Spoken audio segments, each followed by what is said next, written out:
ces voitures à partir de 2028. Alors, des robots dans l'industrie automobile, c'est pas nouveau, ça fait des décennies que ça existe, c'est même un des secteurs les plus robotisés aujourd'hui, sauf qu'on a toujours besoin d'êtres humains pour toutes les tâches qu'on n'arrive pas encore à automatiser, hein. C'est tout ce qui demande un petit peu de minutie, tout ce qui demande un peu de polyvalence. Là, on n'a pas le choix, on a besoin d'humains.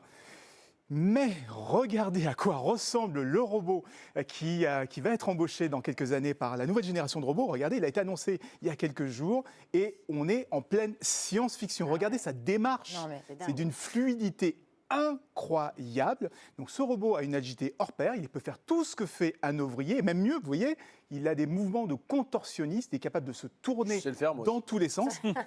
C'est complètement bluffant. Alors pour la petite histoire, c'est un robot qui s'appelle Atlas de Boston Dynamics. Ah, oui. Boston Dynamics, vous connaissez, c'est celui qui faisait des cabrioles, qui dansait depuis des années sur des vidéos.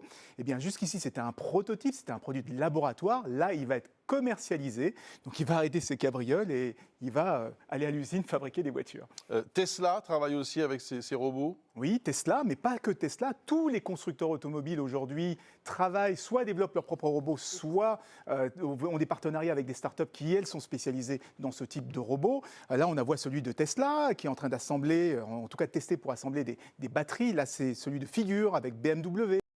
On a aussi Renault qui lui aussi fait de la recherche et développement sur ces fameux robots humanoïdes, toujours pour automatiser certaines tâches qu'on n'arrive pas à faire aujourd'hui avec des robots. Mais vous le voyez, hein, ils ne sont pas aussi efficaces et pas aussi agiles que celui qui est tout à l'heure. On est chez ces constructeurs encore en recherche et développement, alors que du côté de Boston Dynamics, là ça y est, on arrive à la commercialisation. Mais en tout cas, dans ce secteur, ça va extrêmement vite. Donc c'est une question de temps, hein. On va avoir ce genre de robots humanoïdes dans les usines. Est-ce que ces robots pourraient faire le ménage à la maison? C'est pour un ami.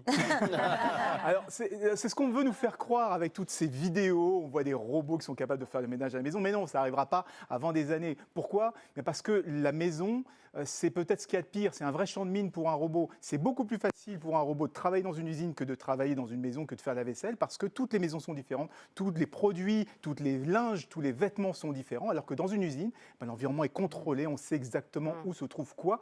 Donc, ça sera plus facile à l'usine qu'à la maison. Donc, on nous fait rêver avec ces images de robots qui sont des robots ménagers, mais en fait, ces robots, ils n'iront pas travailler chez nous, ils iront travailler surtout à l'usine. Ils plient pas très bien. Franchement, merci.